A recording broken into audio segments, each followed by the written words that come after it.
روزے میں کسی کو اگر الٹی آ جائے اتنی کہ منہ بھر کے نہ ہو تو اس کا کیا حکم ہے؟ دیکھیں اگر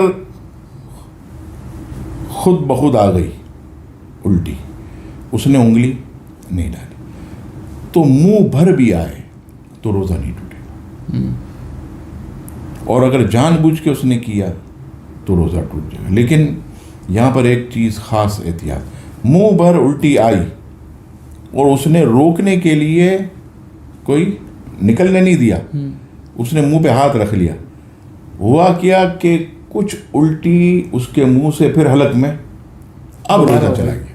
اچھا، اس کا واپس جانا وہ ہے۔ ہاں، لیکن اگر وہ منہ کھول کے، لیکن یہاں پر میں اپنے سننے والوں سے یہ بھی عرض کروں گا کہ یہ جو قے ہے، قے الٹی، یہ پاخانے کی طرح ناپاک ہے۔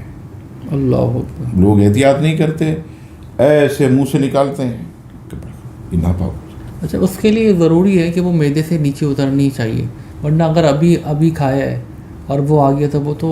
دیکھیں میں اناج کی بات کر رہا ہوں، کوئی تیکھا سالن یا چاول کھاتا ہے تو کبھی دن میں آپ نے دیکھا ہوگا کہ مرچ جیسا حلق کے اوپر سے آتا ہے، اس میں کوئی کھٹی ڈکاری، ہاں اس میں کوئی حرج نہیں۔